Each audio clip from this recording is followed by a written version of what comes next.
صبح کا وقت ہے، آنکھ بھی کھلی ہے، کوئی اذان کی آواز بھی کان میں آئی ہے، آپ کا نفس کہتا ہے ابھی سو جی۔ آپ نے اپنی چادر یا کمبل کو درست کیا اور کروٹ لی اور سو گئے۔ یہ کیا ہے؟ آپ نے کس کا حکم پیچھے پھینکا اور کس کا حکم مانا؟ اللہ کے حکم کو پیچھے پھینک دیا، نفس کے حکم کو آگے رکھا۔ یہ شرک، اس شرک کو جاننے والے بہت کم ہیں۔ مولانا روم نے خوب کہا تھا، نفس ماں ہم کم ترس فرعون نیست لیکن اورعون ایراعون نیست۔ میرا نفس بھی فرعون سے کم نہیں ہے۔ فرعون نے کہا تھا نا الیس لی ملک مصر وہذہ الانہار تجری من تحتی، کیا اس ملک مصر کی حکومت میری نہیں ہے؟ اور سارا جو یہ آب پاشی کا نظام ہے، انہار کا نظام ہے، وہ میرے کنٹرول میں نہیں ہے؟ جس کا چاہوں موگا کھلا رکھوں، جس کا چاہوں بند کر دوں۔ یہ تھا خدائی کا دعویٰ، انا ربکم الاعلی۔ تو مولانا روم کہتے ہیں میرا نفس بھی اس سے کمتر نہیں ہے۔ وہ کہتا یہ جسم میرا ہے، اس پر میرا حکم چلے گا، میں نہیں جانتا کون اللہ کون رسول، کیا حرام کیا حلال۔ تو فرعون سے کم تو نہیں ہے میرا نفس، لیکن اورعون اس کی بہت مدد تھی، فوج تھی، لاؤ لشکر تھا، تو اس نے زبان سے بھی کہہ دیا کھل کر انا ربکم الاعلی۔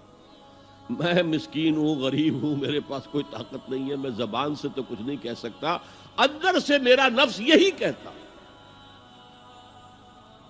یہ نفس کی حکومت قرآن کہتا ہے، میں حیران ہوتا ہوں۔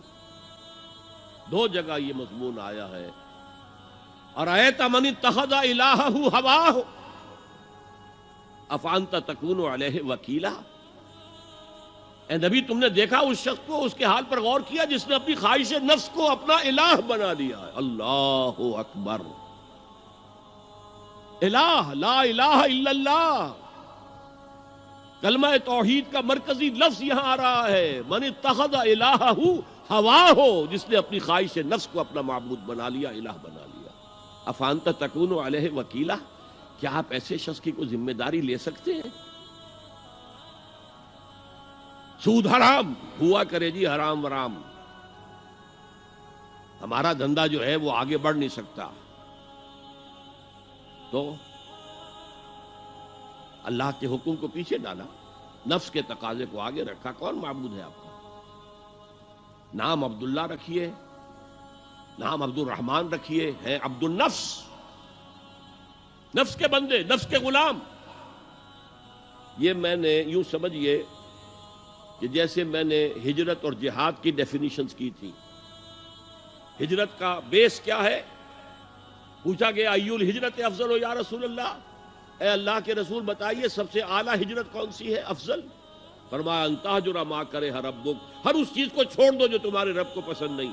آج رات ہی سے آپ ہجرت شروع کر سکتے ہیں۔ جائزہ لیجئے کیا کیا چیزیں میری زندگی میں خلاف شریعت ہے، تو اللہ کو ناپسند ہے، فیصلہ کیجئے کہ آج کے بعد نہیں ہوگی۔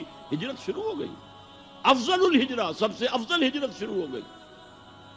لیکن ٹاپ پر لے جائیے تو یہ ہجرت جب اللہ کے دین کو قائم کرنے کی جدوجہد اس مرحلے پر آ جائے کہ اب باطل کے ساتھ ٹکراؤ ہے اور اب چاہیے کہ ساری قوت ایک مرکز پر جمع ہو جائے، ہجرت فرض کر دی گئی۔ وہ ہجرت گھر بار چھوڑ کر، اہل و عیال کو چھوڑ کر، اور مکے کے بھیڑیوں کے رحم و کرم پر چھوڑ کر اپنے گھر والوں کو، جو لوگ ہجرت کر کے آئے۔ حکم تھا، ہجرت مدینہ فرض تھی، ہجرت حبشہ فرض نہیں تھی، صرف اجازت تھی کہ جن سے سختیاں نہیں جھیلی جا رہی مزید وہ